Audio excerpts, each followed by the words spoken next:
똑똑 저는 지도 교수님 방문을 두드렸습니다. 심장이 엄청 떨리더군요. 반드시 지도 교수님께 장학금 추천을 받아야 학교를 계속 다닐 수 있으니 말입니다. 들어오세요. 부드러운 음성이 들리고 이내 저는 문을 열고 안으로 들어갔죠. 앉아요. 그녀가 부드럽게 웃으며 말하는데 잠깐 정신을 잃고 말았죠.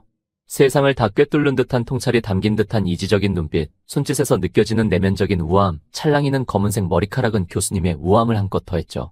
제가 태어나서 처음 보는 부류의 분이셨습니다. 단순히 외모뿐 아니라 분위기까지 정말 완벽하셨죠. 그런데 오늘은 왜인지 유난히 더 아름다워 보이셨죠. 저는 교수님을 빤히 바라봤죠. 그러더니 이내 얼굴을 살짝 붉히시더군요. 아차 싶었습니다. 너무 오래 빤히 쳐다보는 것은 실례니까요. 죄송합니다. 오늘 너무 아름다우셔서.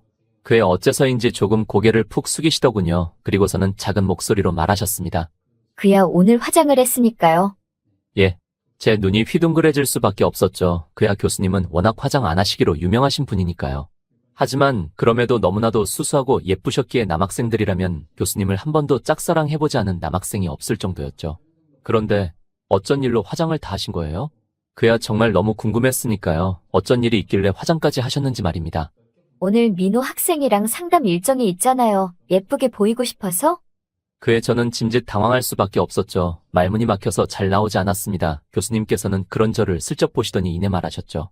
장난이고 오늘 중요한 약속이 있어서요. 그에 저는 남자친구분 만나러 가나 싶었죠. 그런데 제 그런 생각을 읽으셨는지 황급히 고개를 저으며 말씀하시더라고요.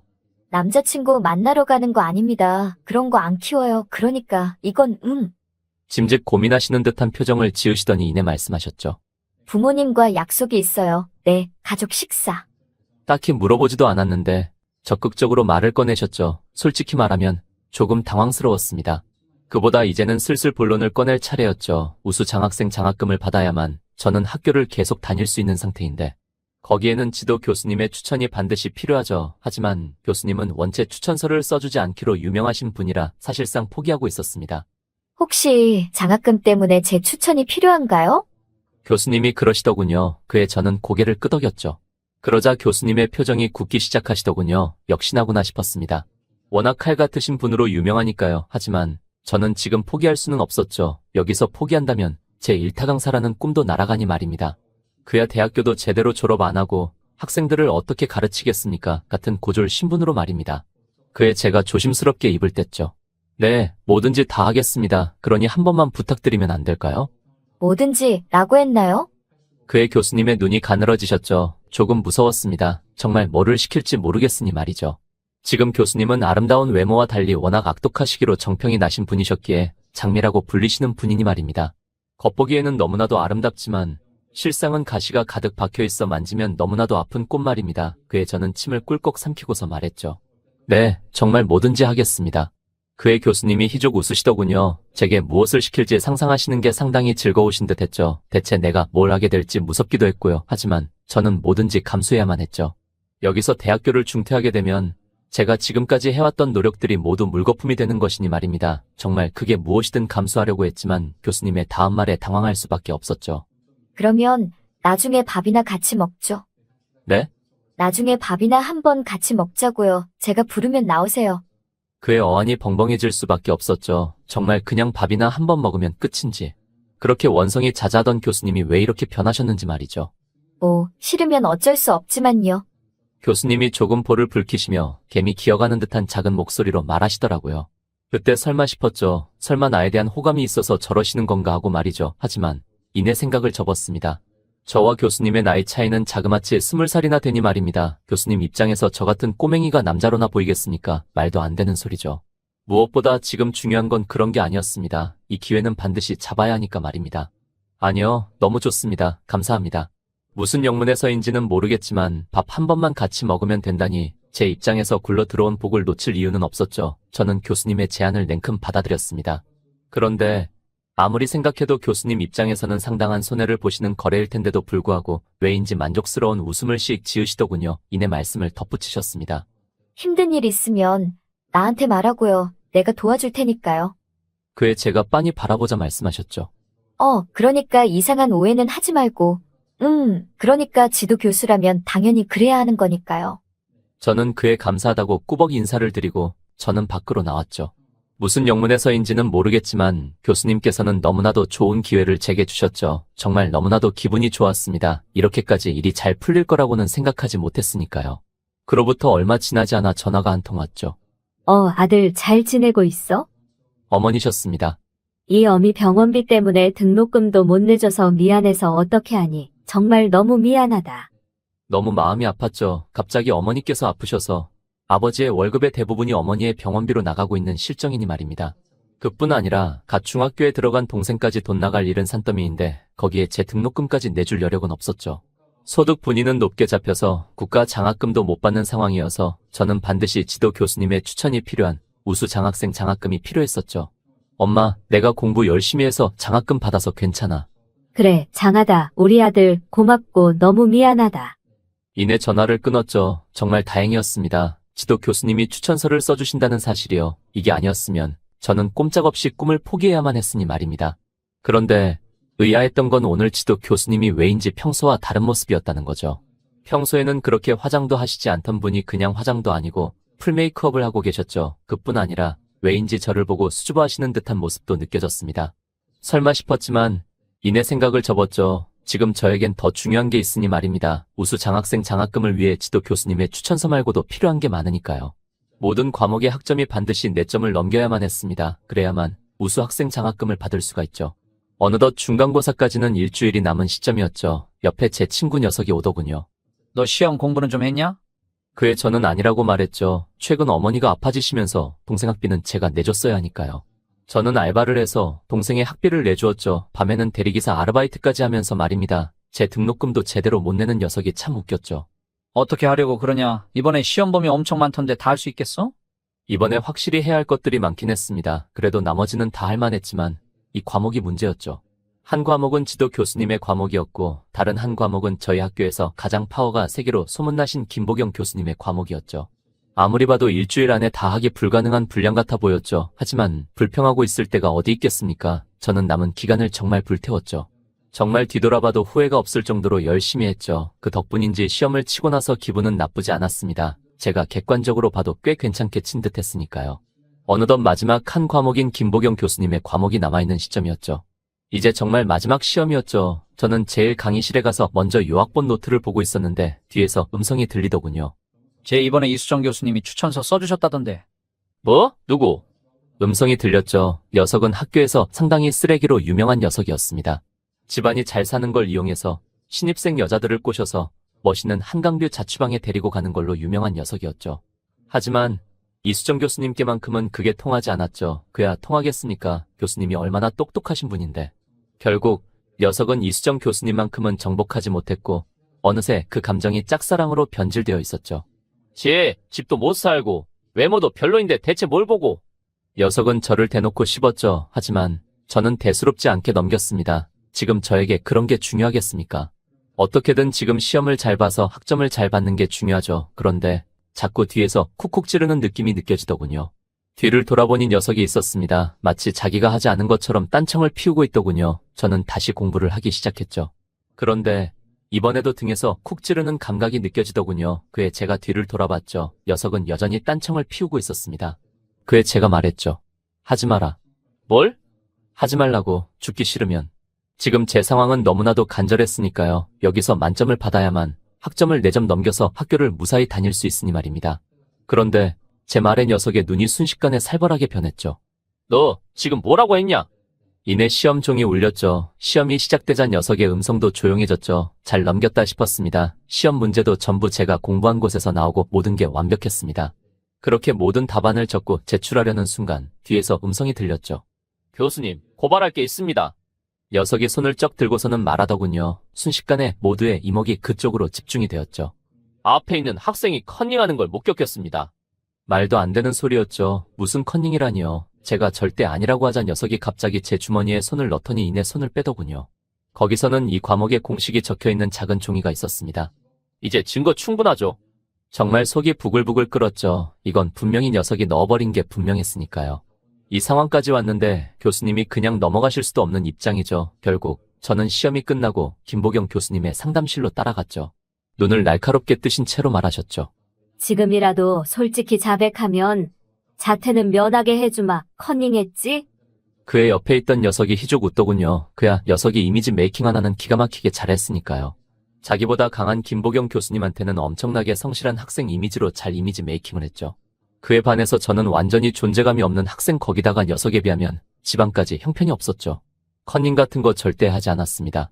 그러면 이 친구가 지금 거짓말이라도 하고 있다는 거야? 뭐야? 김보경 교수님은 제 말은 절대 믿지 않고 녀석의 말만 무조건적으로 믿었죠. 녀석은 심지어 학생회 회장까지 하는 녀석이니 녀석의 말에는 상당한 신뢰성이 생기는 게 당연했죠. 이대로는 제가 절대 못 뒤집는다는 생각이 들었죠. 그래서 제가 말했습니다.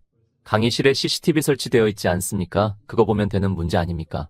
그의 녀석의 표정이 살짝 굳은 게 느껴졌죠. 하지만 다음 김보경 교수님의 말에 녀석은 안도한 표정을 짓더군요. 네가 경찰이야 뭐야? 무슨 CCTV를 돌려봐. 장난하니? 김보경 교수님께서는 인상을 와락 찌푸리며 말하셨죠. 그야 김보경 교수님은 그런 걸 극도로 싫어하시는 분이니 말입니다. 옆에 있던 녀석도 그걸 보더니 킥킥 웃더군요. 아마 전부 다 계산하고 그런 일을 벌인 것이겠죠. 상당히 영리한 녀석이니까요. 결국 저는 일방적으로 추궁당하기만 하고 방을 나왔는데 전화가 울렸죠. 어머니였습니다. 아들, 괜찮아. 학교에서 연락이 왔는데. 어머니한테도 벌써 연락이 간 상황이었죠. 안 그래도 아프신 상황인데 이런 일까지 겪게 해드리게 만들 수는 없었죠. 괜찮아. 내가 해결할 수 있어. 진짜로? 당연하지. 누구 아들인데. 엄마가 힘이 없어서 미안하다. 아들, 이 몹쓸 몸이 빨리 죽든가 해야지. 엄마 그런 말 하지 마. 그 말을 끝으로 전화는 끊겼죠. 하지만 막상 괜찮은 척하고 전화를 끊었지만 뾰족한 해결책은 없었죠. 그야 집안도 인맥도 없는 제가 김보경 교수님을 상대로 대체 뭘 할 수 있겠습니까? 그렇게 혼자서 학교 벤치 구석에 앉아서 끄끄 울고 있는데 옆에서 인기척이 느껴졌죠. 저는 옆을 슬쩍 보고서는 놀랄 수밖에 없었습니다. 바로 이수정 교수님이 계셨으니까요. 무슨 일인데요? 말해봐요. 저를 빤히 바라보시며 말하는데 울컥했습니다. 솔직히 말하면 지금 제 상황을 털어놓고 싶었습니다. 그 누구에게라도 기대고 싶었으니까 말입니다. 하지만 이수정 교수님께 말씀을 드릴 수도 없는 상황이었죠. 그야 말한다고 한들 어떻게 해결할 수 있는 문제가 아니니까 말입니다. 이수정 교수님은 아직 정교수가 되신 지 얼마 되시지 않았죠. 그에 비해서 김보경 교수님은 이 학교에 엄청 오래 있으신 원로 직책에 있으신 분이었죠. 그런 이수정 교수님께서 김보경 교수님을 상대로 이길 수 있을 리가 없었죠. 무엇보다 저 때문에 김보경 교수님과 대립각을 세우셔야 할 이유도 없고 말이죠. 그래서 저는 말하지 않기로 결정했죠. 어떻게 할 수 있는 일도 아닌데 괜히 말해봤자 슬픔만 나누는 격이 되지 않습니까? 그런데 이상했죠. 말없이 혼자 울다 보면 가시겠거니 생각했는데 이수정 교수님은 계속 가지 않고 옆에 있으셨죠. 대체 왜 계속 옆에 있으신 겁니까? 그에 제가 먼저 말을 꺼낼 수밖에 없었죠. 대체 왜 계속 옆에 있어 주시는지 말이죠. 글쎄요, 그쪽 학생분이 좋아서? 피식 웃으며 말하시는데 순간 심장이 철렁했죠. 너무나도 아름다운 미소셨으니 말입니다. 이내 아차 싶으셨는지 머리를 극적이며 말하시더라고요. 농담이고 저한테 말해봐요. 제가 혹시 해결해 줄 수 있을지 알아요? 팔짱을 켜고 피식 웃으시며 말하시는데 저도 그녀의 환한 웃음에 저도 모르게 웃음이 터져나왔죠. 웃은 거죠. 웃었으면 말해야 돼요. 그에 저는 교수님께 솔직히 말씀을 드렸죠. 지금까지 있었던 일을 말입니다. 컨닝으로 억울한 누명을 썼고 그것 때문에 장학금을 못 받게 된 상황이라고요. CCTV를 보면 해결이 될 텐데 도저히 보여주려고 하시지 않는다고 말이죠. 그에 이수정 교수님은 마치 자기 일처럼 분노해 주시고 화를 내주셨죠. 아니, 어떻게 교수라는 사람이 그럴 수가 있지. 정말 자기 일처럼 분노해 주시는데 너무나도 고마웠죠. 이것만으로도 큰 위안이 되었습니다. 누군가 제 힘든 점을 들어준다는 것만으로도 상당히 큰 위안이 되더군요. 그에 저는 꾸벅 인사를 드리고 일어섰죠. 어디 가요? 그야 당연히 이제 집에 돌아가야죠. 어차피 여기서 무언가 더 할 수 있는 일도 없으니까요. 하지만 이수정 교수님의 표정은 무언가 달랐죠. 저를 꼿꼿이 쳐다보시며 말하셨습니다. 아무리 신입 교수라고 한들 저도 정교수예요. 저만 믿어요. 말뿐이지만 고마웠죠. 물론 두 분 다 같은 정교수 직급이긴 하나 경력 차이가 상당했죠. 김보경 교수님은 지지하시는 교수님들도 많으시고 인맥도 상당히 넓으시죠. 만에 하나 이수정 교수님이 김보경 교수님을 들이받기라도 한다면 어떻게든 제 상황이 해결이 되긴 할 테지만 교수 사이에서는 하극상이라고 엄청나게 욕을 먹게 되겠죠. 왜 그런 일까지 감수하시겠습니까? 제가 대체 뭐라고 그렇게 꾸벅 인사를 드리고 집에 돌아와서 잠을 자기 위해 침대에 누웠죠. 그런데 도저히 잠이 오지 않더군요. 너무 괴로웠습니다. 일타 강사의 꿈을 이루기 위해 정말 10대 시절 전부 다 버려서 한국대학교에 왔습니다. 을에 그 나이대라면 하는 풋풋한 연애, 일탈의 추억 그런 것들도 저는 전부 버리고 공부에만 올인했죠. 그래서 한국 대학교에 올 수 있었죠. 정말 조용히 공부만 열심히 해서 졸업만 하자는 게 제 목표였는데 오늘 그 사건 때문에 완전히 망가져버렸죠. 한 사람 인생이 무너지는 건 정말 순식간이더군요. 하지만 뭐 어쩌겠습니까. 돈도 백도 없는 제가 죄인이죠. 그렇게 거의 뜬 눈으로 밤을 지새우고 하숙집을 나서려는데 아주머니께서 그러시더라고요. 학생, 이번에 돈 안 들어왔더라. 아, 죄송합니다. 이번에 밀린 것만 2달째야. 더 이상 나도 봐주기 힘든 거 알지? 죄송합니다. 저는 그저 연신 죄송하다는 말밖에 할 수 없었죠. 돈이 없다 보니 죄송하다는 말을 달고 살 수밖에 없더군요. 정말 지금 제 상황이 너무 서러웠습니다. 어떻게든 일타 강사가 되어서 돈 걱정 없이 살고 싶은데 그 꿈은 너무나도 멀었죠. 그 꿈의 출발선이라고 할 수 있는 대학교를 다니는 것부터 좌절이 되게 생겼는데 말이죠. 매번 아주머니께 죄송하다는 말만 달고 살았지만 그 말도 이제 끝이겠군요. 오늘부로 저는 학교를 더 이상 다니지 못할 테니 말이죠. 그야 장학금을 못 받을 테니 말이죠. 그렇게 학교로 나갔는데 평소와 달리 상당히 시끌벅적하더군요. 학생들은 우르르 몰려서 무언가를 구경하고 있었죠. 대체 뭔가 싶어서 가봤는데 저는 제 두 눈을 의심할 수밖에 없었죠. 바로 이수정 교수님과 김보경 교수님 두 분이 대치를 하고 있는 상황이셨습니다. 지금 뭐 하는 짓입니까? 교수가 되어서 부끄럽지도 않아요? 너 지금 뭐라고 했니? 김보경 교수님은 주위를 둘러보셨죠. 상당히 많은 학생들 앞에서 이런 신임 교수가 자기에게 저런 말을 했다는 것이 자존심에 상당히 큰 스크래치였겠죠. 부끄럽지도 않냐고요. 집안에 빽 좀 있다고 걔 말은 철석같이 믿고 반대쪽 말은 믿지 않고. 이게 진짜 뚫린 입이면 다인 줄 아나. 손을 부들부들 떠시며 말하셨죠. 이렇게 많은 학생들 앞에서 자신의 위상이 까기고 있다는 것에 상당한 모멸감을 느끼신 듯 하셨죠. 그러다가 이내 피식 웃으며 말하시더라고요. 너 이거 허위 유포 사실로 고소 가능한 거 알지? 너 감당할 수 있겠어? 그의 이수정 교수님이 삐질땀을 흘리셨죠. 그야 이수정 교수님의 집안은 정말 평범했으니까요. 보통 교수라면 집안에 돈이 많아야 가능한데 이수정 교수님은 집안이 평범하신데도 불구하고 투잡까지 뛰시면서 열심히 연구한 성과를 인정받아 정교수가 되신 거니까요. 그에 비해서 김보경 교수님의 집에는 상당히 돈이 많죠. 정말 법정 싸움으로 간다면 이수정 교수님께 출혈이 너무 심할 것은 뻔했죠. 그렇게 자신 있으면 그거 보면 되겠네요. 뭐? CCTV 말이에요. 그거 보면 되겠네요. 그의 김보경 교수님이 픽 웃더군요. 너 그거 나한테 얼마나 큰 의미인지 알지? 만약에 정말 커닝을 했다면 어떻게 할 건데? 제가 교수직 사임할게요. 그의 주변이 웅성대기 시작했죠. 아무리 그래도 교수직 사임이라니요. 너 지금 제 말 믿고 그러는 거니? 김보경 교수님이 저를 손가락으로 가리키며 말하셨죠. 사실 저로서도 이해가 되지 않았습니다. 만약 제가 거짓말을 한 거라면 어떻게 하시려고 저러시는지. 하지만 이수정 교수님은 저에 대해 한치의 의심도 하시지 않는 듯 했죠. 나를 왜 저렇게까지 믿어주시는 건지 정말. 네, 그러니까 당장 보자고요. 그 말을 끝으로 김보경 교수님과 이수정 교수님과 저는 같이 CCTV실로 갔죠. 이수정 교수님께서 교수직까지 거셨는데 거기서 뺄 수는 없었죠. CCTV실 밖에서는 수많은 학생들이 뒤에서 지켜보고 있었습니다.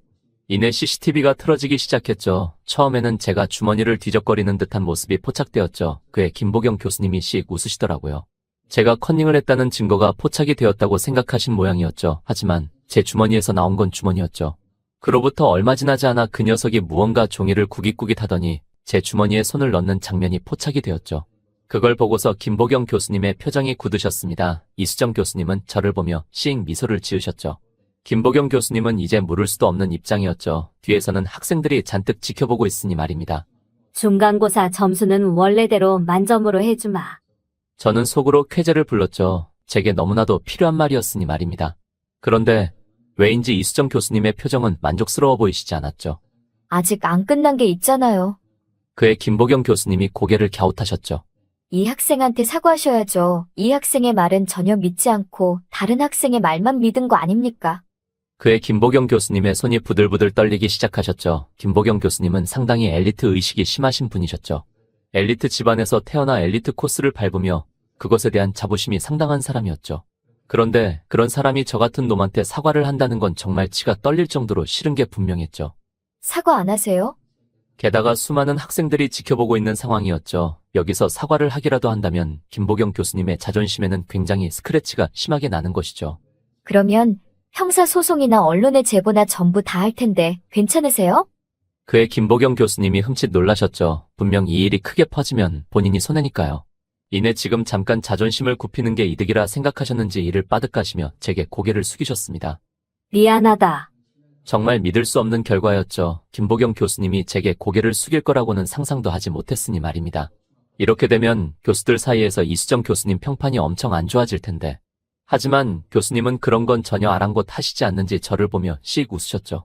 결국 그렇게 사건은 무사히 일단락이 되었죠. 저는 수업이 모두 끝나고 이수정 교수님의 방문을 두드렸습니다. 들어오세요. 이내 교수님은 저인 걸 확인하시더니 환하게 웃으셨죠. 무슨 일로? 그에 저는 손에 들려있던 레스토랑 식사권 하나를 내밀었죠. 이게 뭐예요? 조촐하지만 감사 인사입니다. 그의 이수정 교수님은 저를 빤히 바라보시더라고요. 역시나 너무 형편없는 보답인가 싶었죠. 그야 당연했던 게 이수정 교수님은 저를 위해서 어떻게까지 해주셨는데 저는 고작 이런 식사권을 선물이라고 주고 있으니 말입니다. 죄송합니다. 저는 고개를 꾸벅 숙이고 뒤로 돌아서려 했죠. 나중에 밥 한 끼 하면 된다는 말을 정말 곧이곧대로 믿고 밥이나 한 끼 하자고 한 거니 말입니다. 그렇게 걸음을 돌리려는데 제 팔목에서 너무나도 부드러운 감촉이 느껴졌죠. 돌아보니 이수정 교수님이 제 팔목을 잡고 계셨습니다. 왜인지 상당히 기쁘신 표정을 지으시며 말이죠. 좋아요. 너무 좋아요. 지금 당장 가죠. 그 말을 끝으로 저희는 레스토랑에 가게 되었죠. 정말 어안이 벙벙했습니다. 정말 이거면 된다고? 이내 같이 나가려는데 뭔가 아차 싶으셨는지 말씀하시더라고요. 먼저 가 있어요. 저 뭐 좀 준비 좀 하고 갈게요. 무슨 준비를 하신다는 건지는 모르겠지만 우선 저는 먼저 가 있기로 했죠. 레스토랑 전경은 상당히 아름다웠습니다. 그야 당연한 게 제가 있는 돈 없는 돈 다 털어서 마련한 식사권이니까요. 이렇게라도 대접하는 게 저는 맞다고 생각을 했습니다. 그런데 전화가 계속 걸려왔죠. 저는 급히 레스토랑 밖으로 나갔습니다. 이번에도 월세 밀리면 3개월째야. 너 들어올 생각도 하지 마. 아니, 아주 고소를 해버릴 테니까. 세상이 만만하지? 하숙집 아주머니의 엄청난 호통이 이어졌죠. 하숙집 아주머니의 심정도 충분히 이해가 됩니다. 하숙집이 유일한 돈줄인데 3개월이나 밀리고 있으니. 그분 입장에서는 속이 타는 게 당연했죠. 저도 너무 힘들었지만 그걸 이해해 주실 이유는 전혀 없었죠. 본인도 상당히 힘드신 상태인데 말입니다. 그렇게 전화를 끊고 안으로 들어가려는데 하이힐 소리가 들렸죠. 그쪽으로 시선을 돌렸습니다. 저는 넋을 잃고 바라볼 수밖에 없었죠. 너무나도 고혹적인 눈빛에 우아한 걸음걸이 찰랑거리는 흑발까지 너무나도 아름다웠죠. 제가 알 리 없는 너무나도 아름다운 여성분은 저를 빤히 쳐다보고 있었습니다. 이내 그녀의 입이 떼졌죠. 여기 있었네요. 그녀의 목소리를 듣고 나서야 누구인지 알 수 있었죠. 바로 이수정 교수님이셨습니다. 아예 작정하고 꾸미신 듯했죠. 그런데 이렇게 꾸미시니까 정말 너무 눈이 부실 정도로 아름다우셨습니다. 들어가죠. 네. 저는 들어가면서 넌지시 말을 꺼냈죠. 오늘도 끝나고 가족 식사했어요? 그의 그녀는 저를 빤히 바라보더니 이내 말했죠. 아니요. 이 약속이 끝인데요. 그 말은 제게 상당히 의미심장하게 들렸죠. 원래는 아니라고 생각했지만 제 마음속에서 스멀스멀 생각이 피어나기 시작했죠. 설마 교수님이 나를 좋아하시는 건 아닐까 하고 말이죠. 이내 저희는 맞은편에 앉았죠. 생각보다 꽤나 긴 정적이 흘렀습니다. 얼마 지나지 않아 상당히 고급진 스테이크가 나왔죠. 보는데 정말 군침이 흐르더군요. 살면서 이렇게 먹음직스러운 스테이크는 처음 봤습니다. 확실히 돈이 좋긴 하더군요. 그런데 그 뒤에는 상당히 뻘쭘한 상황이 펼쳐졌죠. 저는 스테이크를 엄청 울퉁불퉁 썰고 있었으니까요. 그야 이런 곳에 와봤어야죠. 그에 비해서 이수정 교수님은 능숙하게 스테이크를 썰고 계셨죠. 이내 이수정 교수님은 제게 힐끔 시선을 돌리시더군요. 아마 시골 촌뜨기라고 생각하실 게 분명하죠. 부끄러웠습니다. 그런데 왜인지 그걸 보고서는 마치 새삼 귀엽다는 듯 피식 웃으시더군요. 그거 줘봐요. 저는 멍하니 그 스테이크 접시를 건넸죠. 그러더니 이내 이수정 교수님께서 제 스테이크를 하나하나 잘게 썰어서 제게 주시더라고요. 여기 내가 다 썰었어요. 맛있게 먹어요. 그 뒤로 스테이크를 먹기 시작했죠. 정말 너무 맛있었습니다. 확실히 비싼 돈 주고 스테이크를 먹는 이유가 있더군요. 그런데 왜인지 이수정 교수님은 제게 할 말이 있으신지 손가락을 꼼지락거리며 저를 보고 계셨죠. 이내 저와 눈이 마주치자 조심스럽게 입을 떼셨습니다. 저 뭐 하나만 물어봐도 될까요? 네. 들으려고 했던 건 아닌데 오면서 그 통화를 들어서요. 무슨 말인가 싶었는데 이내 이해할 수 있었죠. 그때 하숙집 아주머니에게 월세를 내지 않았다고 엄청나게 구박을 들었던 통화 말입니다. 제 표정이 굳었죠. 그 누구에게도 들키기 싫었던 부끄러운 사정인데 제 표정을 보더니 이수정 교수님이 화들짝 놀란 표정을 지으며 말하셨죠. 그게 그러니까 놀리려는 목적으로 그런 말을 꺼낸 게 아니라 마침 저희 집에 방 하나가 비어서요.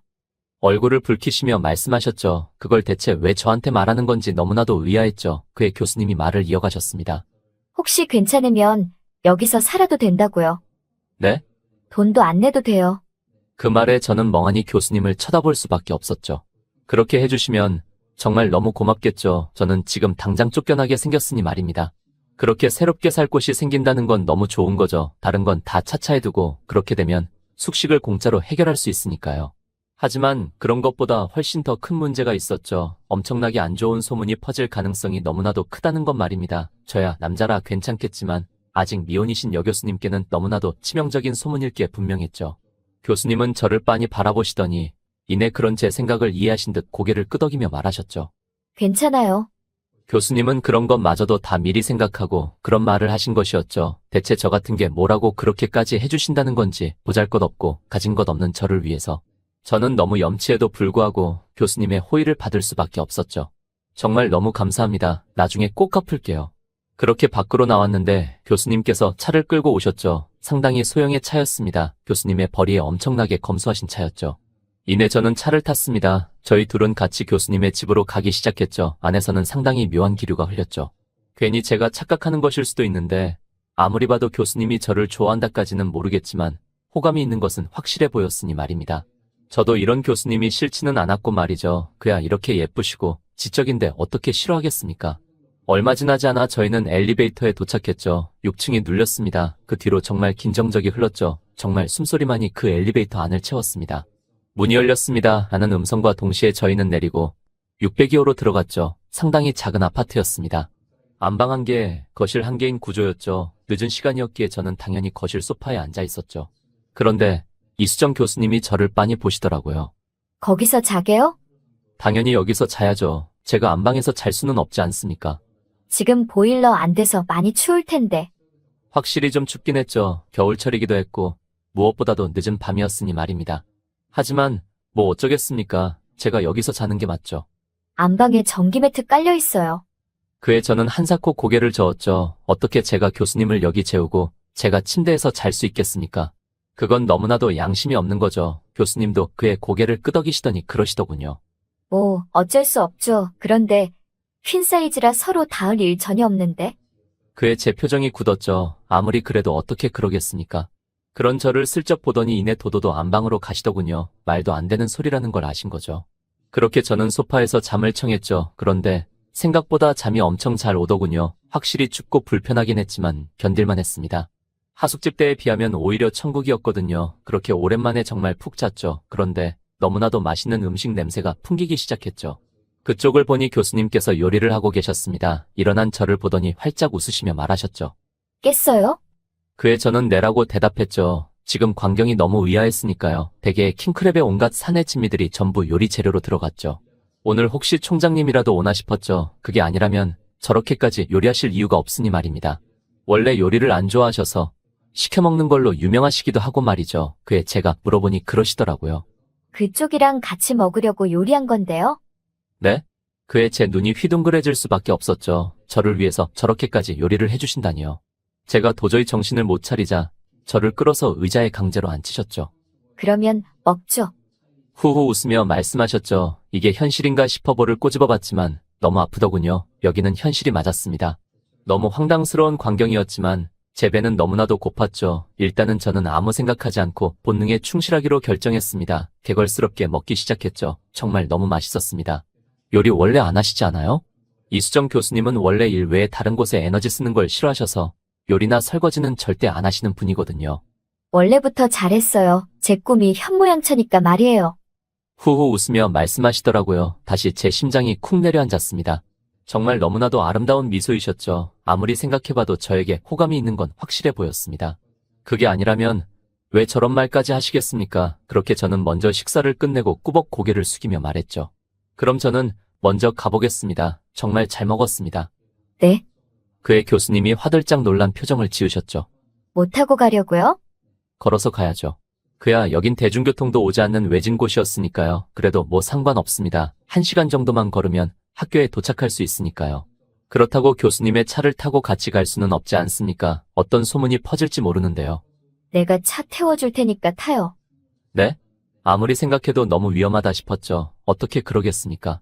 그에 제가 한사코 거절하려는데 교수님은 제 예상과 달리 너무나도 단호하셨죠. 타고 가요. 지금 걸어가면 감기 걸려요. 밖에 엄청 추워요. 괜히 감기라도 걸리면 어떻게 하려고 그래요. 그렇게 저는 타고 갔죠. 그래도 저쪽 학교 앞 횡단보도에 세워달라고 해서 저는 거기서 걸어갔죠. 내려서 걸어가는 내내 그 생각이 나더군요. 이거 아무리 봐도 나를 좋아하는 게 맞지 않나 라는 생각이 들었죠. 그게 아니라면 일개 학생에게 대체 왜 저렇게까지 해주시겠습니까? 저는 학교 앞 한참 앞 횡단보도에서 내려서 학교로 걸어가기 시작했죠. 그런데 걸어가는데 옆에서 수군대는 음성이 들리더군요. 제가 방금 내렸던 차 수정 교수님 차 아니야? 수정 교수님의 차는 워낙 유명하셨으니까요. 원래 교수님들의 차는 보통 외제차에 고급 세단들이 많은데 그에 비해 수정 교수님의 차는 원체 평범했으니 말입니다. 아니 오히려 벌이에 맞지 않아서 학생들의 관심이 한 번에 확 쏠렸었죠. 그래도 별일이 있겠거니 싶었죠. 뭐 본 학생들이 많았던 것도 아니고 말입니다. 그런데 학교에 가니 상황이 생각보다 훨씬 심각했었죠. 이수정 교수님의 차에서 제가 내린 소문이 일파만파 퍼져 있었죠. 그 사건 때문에 정말 별의 별말이 다 나오더군요. 저번에 이수정 교수님이 나를 도와줬던 게 다 둘이 그렇고 그런 사이라서 그렇다부터 해서 사실 둘이 같이 산다 이런 말까지 나오더군요. 저로서는 이해할 수가 없었습니다. 소문이 이렇게 일파만파로 퍼진 걸 떠나서 별 해괴한 소문들이 다 떠돌고 있었으니까요. 저야 남자라서 크게 상관이 없지만 이수정 교수님 입장에서는 상당히 타격이 크실 만한 소문이 말입니다. 그리고 그 소문의 진원지는 사실 크게 고민하지 않아도 알 수 있었죠. 이전에 이수정 교수님 때문에 엄청난 망신을 받던 김보경 교수님이시겠죠. 저는 곧장 김보경 교수님에게 찾아가서 말했죠. 왜 그랬냐고. 그러자 김보경 교수님이 말씀하시더군요. 내가 했다고? 나는 모르는 일인데. 피식 웃으며 제게 말하는데 그 비아냥거리는 듯한 눈빛에서 알 수 있었죠. 본인이 그 소문을 퍼뜨린 사람이라는 걸 말입니다.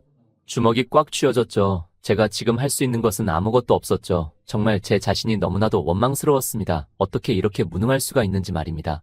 아니 제가 선택할 수 있는 선택지는 한 가지 있긴 하군요. 바로 제가 학교에서 사라지는 것 말입니다. 소문의 당사자가 사라지면 금방 흥미를 잃고 소문은 사라질 테니 말입니다. 그것만이 유일한 방법이었죠. 마침 잘 됐다 싶었습니다. 제가 가고 싶었던 학원에서 오퍼가 왔던 상황이니까요. 거기서 착실하게 경력을 쌓아가다 보면 대학교 중퇴임에도 불구하고 분명 길이 보이겠죠. 아니 정말 솔직하게 말하면 사실 졸업하고 싶었습니다. 너무 졸업하고 싶었지만 어쩔 수 없는 선택이었죠. 그래서 저는 조심스럽게 이수정 교수님께 다가가서 말했습니다. 그동안 보듬어 주셔서 감사합니다, 교수님. 그게 무슨 말이야? 최근에 교수님과 친해지다 보니 말까지 놓게 되었죠. 제 갑작스러운 고백에 수정 교수님은 상당히 놀란 눈치셨죠. 학원에서 스카우트 제의를 받아서 나가봐야 할 것 같습니다. 기회는 왔을 때 잡아야죠. 그건 학교 다니면서도 할 수 있잖아. 전곡을 찌르셨죠. 사실 그 일은 학교를 다니면서 하는 게 최적이었죠. 학교를 계속 다니면서 학원 경력을 계속 쌓는 것. 그러다가 나중에 졸업하고 본격적인 학원 강사 테크를 타는 게 정석적이었죠. 그걸 이수정 교수님께서도 모르실 리가 없었죠. 이내 저를 빤히 쳐다보며 말하셨습니다. 괜찮아. 나는 정말 괜찮아. 너는 계속 학교 다녀야지. 제가 왜 나가려는지도 정확하게 파악하고 계셨죠. 난 정말 상관없으니 너는 계속 다녀. 저런 소문쯤이야 뭐 아무렇지 않아. 애써 괜찮은 척 미소를 지으시며 말씀하셨죠. 하지만 그녀의 손은 벌벌 떨리고 있었죠. 그야 이렇게 안 좋은 소문이 퍼지고 있는데 멀쩡한 사람이 어디 있겠습니까? 이런 상황임에도 불구하고 본인이 아니라 저를 먼저 생각해 주셨죠. 대체 저를 위해 왜 이렇게까지 해주나 싶었습니다. 결국 수정 교수님을 떼내기 위해서는 저는 그 말을 할 수밖에 없을 것 같았습니다. 교수님, 잠깐 보죠. 꼭 해야 할 말이 있습니다. 응. 교수님은 신난 표정으로 밖으로 나오셨죠. 조금 뒤에 제 입에서 어떤 말이 나올지는 전혀 상상도 하지 못하시는 눈치셨습니다. 저는 사람 없는 공터에서 수정 교수님과 단둘이 있었죠. 저는 수정 교수님을 빤히 바라보면서 말했습니다. 교수님 저 좋아하죠? 그의 수정 교수님의 동공이 지진난 듯 흔들리셨죠. 그게 그러니까. 처음에는 말을 엄청 더듬으시며 제대로 말을 못하셨죠. 그러다가 이내 저를 보더니 크게 심호흡을 내쉬고서는 말씀하셨습니다. 응, 좋아해. 역시나였죠. 수정 교수님은 저를 좋아하는 마음 때문에 이 모든 걸 감수하신 거였죠. 제가 대체 뭐라고 저렇게까지 해주시는 건지 정말. 눈물이 픽 날 뻔한 걸 간신히 참았습니다. 꼭 해야 할 말이 있었으니 말입니다. 이빨을 꽉 깨물었죠. 정말 너무 하기 싫은 말이지만 꼭 해야만 합니다. 그래야만 수정 교수님이 살 수 있으니 말이죠. 그러면 제발 그만해주세요. 어? 솔직히 말하면 소름 끼쳐요. 교수님이 지금 제 상황이라고 상상해봐요. 20살 많은 사람이 자기가 좋다면서 이렇게까지 하는데 어떻겠어요. 아, 그의 교수님이 이빨을 꽉 깨무시더라고요. 그렇게 당차시던 교수님의 저런 모습은 처음이었습니다. 좋아하는 사람 앞에서는 결국 교수님도 한 명의 가녀린 여자일 뿐이었던 거죠. 그러니까 제발 그만해주세요. 저 때문에 그렇게까지 하실 필요 없으니까요. 제 말을 끝으로 수정 교수님의 손이 벌벌 떨리기 시작했죠. 저도 너무 마음이 아팠습니다. 하지만 이렇게 해야만 했죠. 어쩔 수 없었습니다. 이렇게 하지 않으면 수정 교수님이 살 수가 없으니 말입니다. 하지만 그런 모진 말에도 불구하고 수정 교수님은 저를 잡으려고 하셨죠. 그에 제가 말했습니다. 정말 너무 소름 끼칩니다. 선생님으로 따지면 60대 할아버지가 좋다고 들이대는 거랑 똑같다고요. 제 심정도 좀 이해해주세요. 그의 수정 교수님이 눈물을 찔끔 흘리셨죠. 미안하구나. 정말 너무 미안하구나. 내가 좋아해서 정말 너무 미안해. 끄끄 우시는데 너무 마음이 아팠습니다. 마음 같아서는 당장 가서 안아드리고 싶었지만 그래서는 안 되죠. 여기서 수정 교수님과 관계를 매듭을 지어야만 하니까요. 그 말을 끝으로 저는 걸음을 돌렸습니다. 그 뒤로 저는 학교는 휴학계를 내고 학원에 들어가서 정말 열심히 일만 했습니다. 정말 밤낮 가리지 않고 일만 했죠. 그러던 와중 하나 소식이 들려오더군요. 수정 교수님이 왜인지는 모르겠지만 정 교수 계약에 실패했다고요. 다른 학교와도 재계약에 실패해서 현재는 교수직을 맡지 못하고 시간제 교수를 뛰고 있는 상황이라고요. 표면적으로는 실적 부족이지만 사실 그 근원의 이유는 누구보다 제가 알 수 있었죠. 바로 김보경 교수님이 다른 교수님들에게 손을 써서 수정 교수님을 매장시켜버린 것이겠죠. 워낙 발이 넓으신 분이니까 말입니다. 정말 후회가 되었습니다. 차라리 이렇게 될 거라면 그때 그렇게 모진 말은 하지 말걸. 지금이라도 당장 수정 교수님 옆에 돌아가고 싶었지만 이제는 그럴 수가 없는 상황이죠. 저는 반드시 성공을 해야만 했습니다. 그래야만 수정 교수님의 옆에 있을 자격이 되는 거니까요. 그래야만 교수님을 끌어들일 수가 있으니 말입니다. 그 뒤로 저는 정말 열심히 일에만 매달리기 시작했습니다. 처음에는 동네 학원에서 고등학교 강사를 하고 있었는데 한날은 갑자기 학원 원장님께서 식사 자리를 만들어 주시더라고요. 처음에는 시간이 없다고 했는데 제 인생에서 엄청나게 중요한 자리가 될 거니 꼭 나가보라고 하셨습니다. 원래 그런 말을 하지 않는 분이시기에 무슨 일인가 싶어 나가봤죠. 그리고 이내 놀랄 수밖에 없었습니다.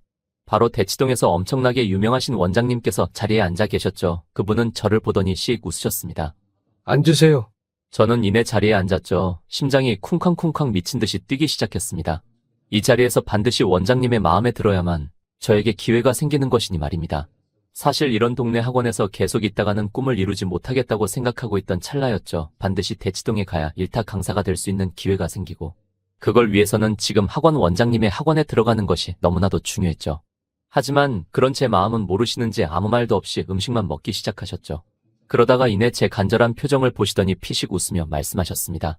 듣고 싶은 말씀이 있으신데 제가 자꾸 다른 말을 하고 있었네요. 이거 죄송합니다. 그 말을 하며 제게 하나 팜플렛을 주시더군요. 저는 이내 그걸 펼쳐봤습니다. 거기에는 3달 뒤에 강사를 공개 채용한다는 내용이 적혀 있었죠. 선생님이 계신 학원 원장님과 아는 사이라 들었습니다. 정말 열심히 하신다고 말이죠. 하지만 세상은 열심히만으로는 안 되는 거 너무 잘 아시지 않습니까? 그건 너무 맞는 말이었죠. 이 세상은 열심히 하는 사람은 너무 많습니다. 정말 중요한 건 잘해야죠. 그래야만 최고의 정점에 설 수 있으니 말입니다. 지금 현실에 계속 안주하실 건지 아니면 도전을 해보실 건지는 그쪽 선생님께 맡기겠습니다. 그 말을 남기고서 학원 원장님은 식사 자리에서 나가셨죠. 원장님의 말은 너무 명확했습니다. 지금 동네 학원에서 계속 지낼지 아니면 지금 동네 학원을 포기하고 모험을 해볼지였죠. 정규 채용 면접은 3달 뒤였기에 지금부터 교재 작업과 교수법을 완벽히 대치동 스타일로 탈바꿈을 해도 아슬아슬했죠. 3달 내에 완전히 스타일을 탈바꿈하기 위해서는 지금 학원을 나가야만 하고요. 쉽지 않은 선택은 맞습니다. 지금 학원도 상당히 괜찮은 벌이니 말입니다. 다시 돌아온다고 한들 자리가 없을 게 분명할 정도로 좋은 자리였죠. 그래서 대부분은 여기서 안주하는 삶을 살죠. 하지만 저는 그러기 싫었습니다. 여기서 안주해서는 수정 교수님을 끌어올려드릴 수가 없으니 말입니다. 아무리 생각해도 저는 일타 강사의 꿈을 포기할 수가 없었죠. 저는 결국 지금 학원 원장님께 전화를 걸었죠. 원장님, 죄송합니다. 은혜를 원수로 갚게 되어서. 그러자 원장님께서 피식 웃으며 말하셨습니다. 아니, 너무 잘 선택했네. 나도 자네가 이 동네 학원에서 썩을 인재는 아니라고 생각했으니 말이야. 넓은 세계로 가서 자네의 능력을 증명해 보이게나. 내가 지켜보고 있을 테니. 정말 너무 감사합니다. 아니, 자네는 다시 내 열정에 불을 붙여주었네. 하루도 쉬지 않고. 매번 학원에 출근해서 어떻게 하면 더 잘 가르칠지 연구하고 항상 개선점을 찾고 밤낮으로 고민하는 모습을 보고 있으면 나의 어릴 적 시절이 떠올라. 나는 거기서 현실에 안주하는 선택을 했지만 자네는 다르길 바라네. 내가 꼭 지켜보겠네. 나 대신 꿈을 이루어주게나. 네, 꼭 성공하겠습니다. 그 말을 끝으로 저는 전화를 끊었죠. 그 뒤로는 정말 미친 듯이 교수법과 교재 작업에만 매달렸습니다. 얼마나 몰입했는지 시간이 가는 줄도 모를 정도였죠. 아침에 눈을 뜨면 교재 작업을 시작하고 눈이 감길 때쯤에는 책상에 엎어져 잠을 잤죠. 그런 일상의 반복이었지만 전혀 피곤하지 않았습니다. 아니, 오히려 너무나도 즐거웠죠. 이제 조금만 있으면 제 꿈을 이룰 수 있다는 사실이 말입니다. 그렇게 해서 수정 교수님을 데리러 가고 싶었죠. 그렇게 정신없이 지내다 보니 어느덧 3달이 지났죠. 저는 대치동에서 가장 큰 대형 학원 앞으로 정장을 빼입고 갔습니다. 거기에는 엄청나게 쟁쟁한 사람들이 있었죠. 죄다 한국대 졸업은 기본의 기타 스펙도 어마어마했죠. 그에 비해서 저는 대학교 중퇴의 한일이라고는 평생 학원일밖에 한 게 없죠. 이내 저희는 5명 정도 되는 인원이 한꺼번에 강의실 안으로 들어갔습니다. 안에는 면접관들로 보이는 사람들이 앉아 있었죠. 정중앙에는 원장님께서 앉아 계셨고요. 한번 호명이 한 번이 나와서 강의를 하기 시작했죠. 정말 군더더기 없이 깔끔한 강의였습니다. 한국대학교 국어교육과 출신의 집안도 엄청나게 빵빵했죠. 제 동네 학원 경력과 달리 대치동에서 몇 년 동안 대형 강의를 진행한 이력도 있고요. 확실히 이력대로 훌륭한 강의긴 했습니다. 하지만 어째서인지 원장님은 불만족스러운 표정을 지으셨죠. 다음. 그에 한 번은 어안이 벙벙한 표정을 지었죠. 그야 그렇게 완벽한 강의를 했는데도 마음에 들지 않았다는 건 도저히 납득을 할 수가 없을 테니 말입니다. 이어 2번의 강의도 사작되었죠. 한 번과 별반 다르지 않았습니다. 한국대학교 국어교육과를 나오고 대치동에서 대형 단과를 몇 년 진행한 경험도 있었죠. 강의도 군더더기 없이 완벽했습니다. 하지만 그럼에도 원장님의 표정은 영 좋지 않으셨죠. 원장님 대체 뭐가 마음에 안 드시는 겁니까? 옆에 있던 감독관들도 말을 해봤지만 대답을 하지 않으셨죠. 어느덧 마지막 제 차례가 되었습니다. 그런데 한 번도 빛나지 않던 원장님의 눈이 반짝이기 시작하셨죠. 모두 의아한 표정을 지었습니다. 대학 중퇴에 변변치 않은 동네 학원 강사 몇 년 한 저를 유심히 지켜보시는 게 말이죠. 저는 칠판 앞으로 서서히 나가기 시작했죠. 정말 무척이나 떨렸습니다. 제 다리도 사시나무 떨리듯 덜덜 떨렸죠. 정말 너무 긴장이 되었습니다. 그러자 주변 사람들도 모두 그러더군요. 저렇게 떠는데 무슨 강의를 한다고? 그러니까 말이야. 3,000명 앞에서 강의하면 말이나 제대로 하겠어? 저는 이내 칠판 앞으로 나갔죠. 그런데 왜인지 그때부터 에너지가 끓어오르기 시작하더군요. 이내 분필을 잡는 순간부터 무언가 다른 게 느껴졌습니다. 그 뒤로 저는 정말 무아지경의 경지에 빠졌죠. 제가 강의를 하는 건지 강의가 저를 하는 건지 모를 지경으로요. 그렇게 엄청난 몰입의 경험을 겪었죠. 정말 너무나도 황홀했습니다. 이상입니다. 기쁜 표정으로 저는 강의를 마쳤죠. 애매한데. 다른 감독관들이 말했습니다. 확실히 다른 강사들에 비해 애매하긴 했죠. 완성도 면에서는 뒤처지는 게 당연하지 않습니까? 쟤 뽑아.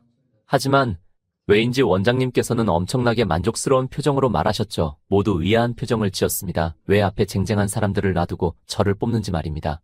노력하는 자는 천재를 못 이기고 천재는 즐기는 자를 못 이긴다는 말 모르는가? 처음 들어보는 말입니다만. 뭐든지 저렇게 즐기는 사람은 못 따라잡는 법이지. 원장님께서 만족하신 표정으로 씩 웃으며 말씀하셨죠. 다른 사람들의 반발이 많았지만 저는 결국 뽑히게 되었습니다. 얼마나 잘 되는지 보자. 다른 사람들은 저를 시기 어린 표정으로 쳐다봤죠. 당연하죠. 한국대 졸업에 대치동 경력까지 몇 년 동안 쌓은 자기들이 대학교 중퇴에 어디 동네 학원 강사 경험이나 몇 년 있는 녀석에게 밀린 셈이었으니 말입니다. 원장님 후회하시게 될 겁니다. 그들은 악담도 퍼붓고서는 학원 밖으로 나갔죠. 솔직히 말하면 저도 이해가 되지 않았습니다. 왜 저를 뽑아주신지 말입니다. 이내 원장님과 1대1 면담 시간이 되었죠. 저를 뽑아주신 것은 너무 감사하나 솔직히 이해가 되지 않습니다. 왜 저를 뽑아주신 건지. 솔직히 너무 부담이 됩니다. 괜찮아. 자네는 그대로만 해. 네? 그렇게 즐길 수 있다는 게 다른 모든 걸 뛰어넘는 재능이니 말이야. 그 말을 끝으로 밖으로 나가셨죠. 저는 그때는 그 말을 이해하지 못했습니다. 그래서 처음에는 지금과 다르게 엄청나게 열심히 했죠. 그런데 뭔가 핀트가 어긋나는 걸 느꼈죠. 무언가 방향성이 잘못되었다는 걸 느꼈습니다.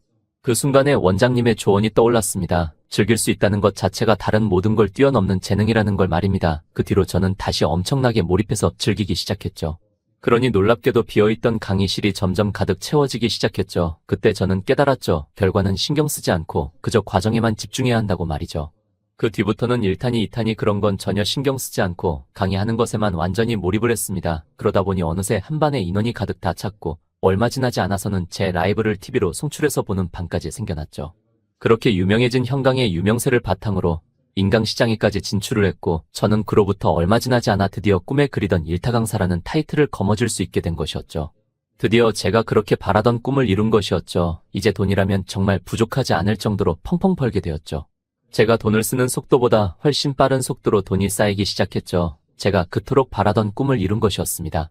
그런데도 공허했습니다. 무언가 빠진 기분이었죠. 그제서야 저는 그 이유를 알 수 있었죠. 바로 수정 교수님이 제 옆에 없었던 것이었죠. 다른 게 다 있어도 그분이 없다면 다 의미가 없습니다. 저는 곧장 수정 교수님을 찾아 나섰죠. 아직도 한국 대학교에서 시간 강사로 근무하고 계셨습니다. 다른 말로는 겸임 교수라는 표현이 있죠. 저는 제 자가용을 끌고 정말 오랜만에 모교에 가기 시작했죠. 그런데 참 학교가 우습더군요. 그렇게 자퇴를 종용할 때는 언제고 이제 유명해지니까 저보고 와서 강의를 해달라고 하더군요. 그게 참 퍽이나 우스웠습니다. 제 말을 전혀 들어주지 않던 학교에서 강의를 할 생각은 눈꼽만큼도 없는데 말이죠. 이내 자가용을 타고 도착을 했는데 저 멀리서 너무나도 익숙한 여성분의 얼굴이 보였죠. 이내 그녀가 누구인지 알 수 있었습니다. 바로 수정 교수님이셨죠. 세월이 지났음에도 방부제를 맞은 듯 그 미모는 그대로셨습니다. 다만 너무 못 드셨는지 조금 초췌해져 있었죠. 정말 너무 마음이 아팠습니다. 이내 그녀의 통화 음성이 여기까지 들렸습니다. 엄마, 미안해요. 다음 달에 돈 꼭 보낼게요. 의아했죠. 아무리 시간 강사라고 한들 시급이 꽤 높은 걸로 아는데요. 그래서 검색을 해봤는데 그때서야 아차 싶었죠. 정 교수는 방학 기간에도 월급을 받지만 시간 강사는 받지 못하죠. 그래서 1년에 반년 정도는 월급을 받지 못하는 것이었죠. 그렇다고 강의 준비를 소홀히 할 수도 없죠. 엄청나게 빡세게 준비해야 하죠. 실상 따지고 보면 최저시급을 간신히 버는 수준인 셈이죠. 그럼에도 지금 생활을 포기할 수는 없으셨죠. 수정씨 교수님의 가족 모두 수정 교수님 한 명만 바라보고 전부 돈을 쏟아 부은 셈이니 말이죠. 수정 교수님은 지금 더 이상 다른 선택을 하실 수 있는 상황도 아니었습니다. 그녀가 풀썩 주저앉아 있는데 그녀의 옆으로 한 학생이 다가오더군요. 이내 그 학생은 수정 교수님에게 캔커피 한 잔을 건네며 말했습니다. 교수님, 다음 학기에도 수업 듣고 싶습니다. 너무 좋았어요. 아, 고맙습니다. 교수를 하는 사람에게 있어 저만한 칭찬이 없죠. 아마 어느 교수에게 하든 좋아서 팔짝 뛸 지경이겠지만 수정 씨는 쓴 웃음을 지을 수밖에 없었죠. 왜냐하면 시간 강사는 학생들의 평가가 좋지 않으면 당장 다음 학기 강의를 들어오지 못할 수도 있으니 말입니다. 한마디로 시한부 인생인 셈이죠. 언제 잘릴지 모르며 하루하루 전전긍긍하며 보내야 하는 신세 말입니다. 정말 너무 마음이 아팠습니다. 어떻게 보면 저 때문에 저렇게 되었다고 볼 수 있으니 말입니다. 어떻게 하면 수정 씨를 도와줄 수 있을까 정말 무척이나 고민이 되었습니다. 저는 오늘 하루는 휴가를 냈습니다. 마침 학생들 수능이 끝났기에 저도 여유가 있었으니까요. 수정 교수님은 학교에서 일정이 끝나고는 주차장 쪽으로 걸음을 돌리시더군요. 아마 자가용을 타고 퇴근을 하시려는 듯했죠. 그런데 그녀의 발걸음은 자가용에서 멈추지 않고 계속 걸어갔죠. 이내 버스 정류장 앞에서 멈췄습니다. 그리고 예전과 달리 2시간에 걸쳐서 집에 도착하시게 되었죠. 예전에는 아무리 작다고 한들 아파트였지만 지금은 엄청나게 허름한 빌라였죠. 경기도에서 엄청난 외곽 쪽이었기에 출퇴근도 너무 힘들었죠. 그런데 거기서도 그녀의 일과는 끝이 아니었죠. 밤에는 취객들을 상대로 대리운전도 하셨습니다. 여자 혼자서 하기 너무 힘들 텐데도 수정 씨는 꿋꿋이 하셨죠. 정말 눈물이 찔끔 났습니다. 밤 11시가 된 시점에서야 집에 들어가시더라고요. 저는 제 자가용에서 내렸죠. 마스크와 선글라스로 중무장을 한 채로요. 그녀의 우편함을 들여다봤죠. 거기에는 각종 고지서가 있더군요. 돈이 엄청나게 밀려있는 상태였습니다. 이거라도 내주려고 했는데 갑자기 현관 문이 끼익하며 열리는 소리가 나더군요. 이내 수정 씨가 저를 보고서는 비명을 지르고서는 안으로 들어갔죠. 어떤 변태의 스토커가 제 집 앞까지 따라왔어요. 이내 안에서 그녀의 통화 음성이 들렸죠. 아마 경찰에 전화를 하는 듯했습니다. 제대로 찍혔죠. 엄청난 낭패였죠. 저는 급히 차에 올라탔죠. 다행히 소득은 있었습니다. 다행히 그녀의 부모님의 병원의 위치를 알 수 있었으니 말입니다. 저는 그쪽으로 찾아갔습니다. 정말 갑작스러운 건 알지만 어쩔 수 없었죠. 저는 병실 문을 열고 안으로 들어갔습니다. 처음에는 엄청나게 당황하신 눈치셨죠. 그야 대뜸 누군지도 모르는 생판남이 문을 열고 걸어 들어오는데 어떻게 당황을 안 하겠습니까? 그러다가 이내 제 얼굴을 보고서는 화들짝 놀란 표정을 지으셨죠. 그야 제 얼굴은 사실상 공공재나 다름없을 정도로 엄청 팔려 있으니까요. 어떻게 모를 수가 있겠습니까? 시내버스에 전부 제 얼굴이 붙어 있는데요. 저는 우선 꾸벅 고개를 숙이고 먼저 용서를 구했습니다. 갑자기 찾아온 것에 대해서요. 상황이 너무 급해서 어쩔 수가 없었다고요. 다행히도 수정 씨의 부모님은 이해를 해주셨고, 이내 저희는 대화를 이어나갔습니다. 제가 수정 씨에게 받은 도움을 설명하고 그걸 지금이라도 갚고 싶다고요. 그의 부모님께서 말하시더라고요. 사실 자네가 성공한 걸 수정이나 우리나 알고 있네. 너무나도 충격적이었죠. 그렇다면 저한테 도와달라고 찾아오시기만 하면 될 텐데 왜 그러시지 않으셨는지 말입니다. 그렇다고 학원의 위치를 모르시는 것도 아니었죠. 제 학원의 위치는 버스 광고에도 너무 버젓이 걸려있으니 말입니다. 수정이는 남한테 도움받는 걸 극도로 싫어하는 애니까 말이야. 원래 수정 교수님의 성격상 남에게 의지하지 않고 자신의 손으로 이룬 성취를 중요시한다고요. 그래서 저에게도 절대 찾아가지 않고 있는 거라고 하더군요. 지금까지 그렇게 해서 역경을 잘 이겨내서 확신도 있었고 말이죠. 하지만 그럼에도 지금은 답이 없는 상황이라고 하더군요. 수정 씨가 하는 연구 결과는 전부 김보경 교수님이 낼름해가고 김보경 교수님은 정 교수라는 미끼를 인질로 삼아서 계속 수정 씨를 끌고 다니고 있는 형국이라고 말이죠. 정말 암담한 형국이었습니다. 하지만 저라면 그걸 해결할 수 있죠. 이제 김보경 교수님 정도는 제게 아무것도 아니니 말입니다. 그리고 수정 씨가 하는 연구에 저는 돈을 전폭적으로 지원해 줄 수 있죠. 그것쯤은 제게 아무 문제가 아니지만 문제는 수정 씨가 도움을 받지 않으려 한다는 사실이었죠. 그렇게 수정 교수님의 부모님과 저는 머리를 맞대고 고민했죠. 하지만 도저히 좋은 답이 나오지 않더군요. 그러던 와중 문득 하나의 생각이 떠올랐죠. 제가 학교에 초청받아 강연을 하는 건 말입니다. 대신 그걸 조건으로 수정 씨에게 익명으로 후원할 기회를 달라고 하면 학교 측에서도 무조건 받을 테죠. 그렇게 하면 될 것 같았습니다. 저는 그렇게 당장 전화를 걸어 학교 측에 강의를 하겠다고 말하고는 그 조건을 말했죠. 흔쾌히 동의하더군요. 저는 이내 다음날 일어나자마자 학교를 나갔습니다. 복도에서는 수정 씨와 김보경 교수님이 계시더군요. 그런데 예전과 달리 상당히 수정 씨의 풀은 죽어 있었죠. 예전에 그렇게 당차던 눈빛은 없어진 지 오래였죠. 이번 연구 잘 됐어? 네. 수정 씨가 야간에 대리 운전까지 하며 시간을 쪼개서 만들어낸 성과였죠. 그러면 그거 내 교실에 가져다 두고. 이번에도요? 재계약하기 싫어. 정교수 해야지. 그리고 너 연구비 상당 부분이 내 돈이 들어가 있는 걸로 아는데. 그의 수정 씨가 주먹을 꽉 쥐며 말했죠. 알겠습니다. 암담했죠. 수정 씨는 계속 저렇게 끌려다니는 형국으로 진행이 될 것이죠. 무엇보다 중요했던 건 수정 씨가 돈이 없어서 연구비로 김보경 교수님의 돈을 쓸 수밖에 없다는 것이었죠. 그렇게 하면 김보경 교수님의 요구를 거절하기가 더 힘들어지죠. 그런데 저 멀리서 수정 씨와 눈이 마주쳤죠. 그는 저를 보고서는 소리를 지르더군요. 변태. 저를 향해 쫓아오시더라고요. 저는 급히 몸을 돌렸죠. 다행히 저를 더 이상 쫓아오시지는 않더군요. 저는 이내 총장실로 걸음을 옮겼습니다. 제가 들어가니 총장님께서는 저를 보고서는 굽신대기 시작했죠. 예전과 전혀 다른 형국이 정말 웃기더군요. 바뀐 것이라고는 제가 일타 강사가 된 것뿐인데요. 저는 강연을 하는 대신 두 가지 조건을 걸었죠. 첫째로는 수정 씨의 연구비를 제가 익명으로 후원을 하는 것. 그거야 당연히 가능하죠. 그의 총장님이 씩 웃으셨습니다. 하지만 두 번째 말에는 당혹감을 감추지 못했죠. 수정 씨를 정교수로 전환시키라는 조건을요. 그건 저 혼자서 어떻게 할 수 있는 게 아니라. 말은 그렇게 했지만 김보경 교수님의 눈치를 봐서 저런 거겠죠. 김보경 교수님이 가만히 있지 않을 테니까요. 저는 그의 결국 준비했던 서류들을 꺼낼 수밖에 없었죠. 제가 엄청난 거금을 주고 모았던 자료들 말입니다. 무엇을 본다고 한들 달라지진 않을 겁니다. 돈이 좀 있으시니까 어디 인력사무소에 부탁하셨나 본데 그 정도로는 어림도 없습니다. 그건 이 서류를 보시고 말해도 늦지 않으실 것 같은데요. 뭐 한번 보도록 하죠. 총장이 픽 웃으며 그 자료를 받아들더군요. 분명 그의 말이 맞긴 합니다. 어지간한 인력사무소로는 그 증거를 찾지 못할 테죠. 하지만 제가 고용한 곳은 정말 위에 분들이 이용하시는 곳을 소개받아 엄청나게 거금을 내고 의뢰를 한 곳이었죠. 역시나 예상대로 처음에는 평온했던 그의 표정이 점점 굳어가기 시작했습니다. 이걸 대체 어떻게 여기까지? 그의 평온하던 목소리가 본격적으로 파르르 떨리기 시작했죠.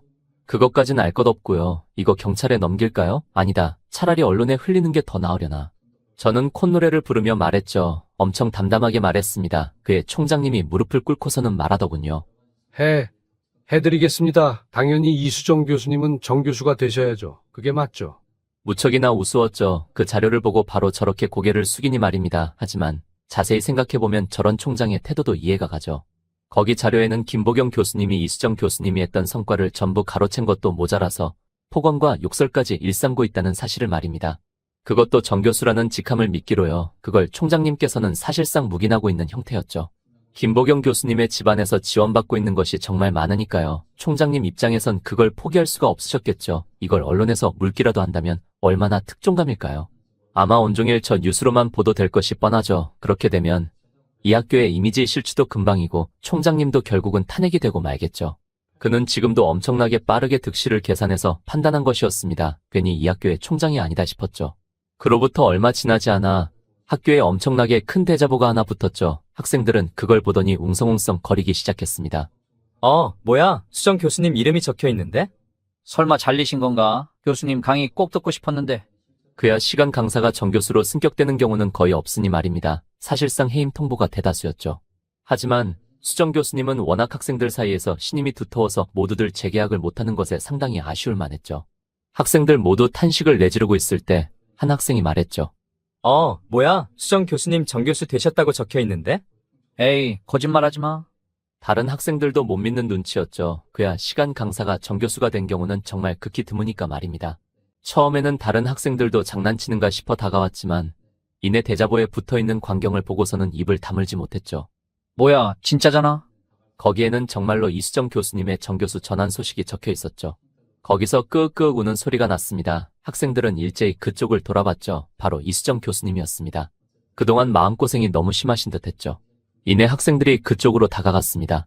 정말 너무 다행이에요. 교수님 강의 계속 듣고 싶었는데 너무 잘 됐네요. 학생들은 이수정 교수님의 정교수 전환 소식을 엄청난 열의로 축하를 해주기 시작했죠. 고마워요. 정말 너무 고마워요. 이제 학생분들의 바램대로 다음 강의도 할 수 있겠네. 아니, 앞으로 계속 할 수 있겠어요. 너무 다행이야. 정말로 너무 다행이야. 그런 광경을 한 사람이 지나가며 유심히 지켜보더군요. 다른 사람들과 달리 상당히 예리한 눈빛으로 말입니다. 아니, 오히려 도끼를 품은 표정이라는 말이 맞겠군요. 그 도끼 서린 눈빛으로 어딘가로 걸어가기 시작했죠. 어디로 가는지는 말하지 않아도 뻔했죠. 총장실이겠죠. 저는 혹시 몰라서 그녀의 뒤를 따라갔죠. 잘못된 일을 저지를 수도 있으니 말입니다. 이내 안에서 엄청나게 표독스러운 목소리가 들리기 시작했죠. 총장님, 이게 도대체 어떻게 된 겁니까? 그게 어쩔 수가 없었네. 미안하네. 총장님, 똑바로 설명하세요. 저희 집안에서 받았던 거 전부 도로 토해내기 싫으시면 말입니다. 그의 총장님은 상당히 난처하신 모양이더군요. 그야 당연하죠. 저에게 들었던 걸 그대로 말할 수도 없는 노릇 아니겠습니까? 그런데 그 사람은 한술 더 뜨더군요. 야, 너 당장 튀어와.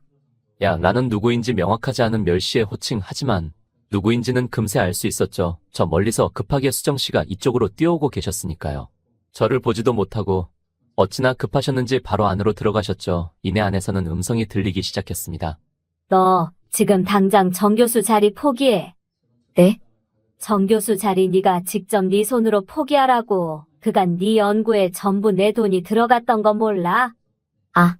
그의 수정 씨는 탄식을 내지르셨죠. 거기 계약서 조항 잘 읽어봐. 계약 위반하면 내가 투자했던 돈 10배로 뱉어내야 하니까.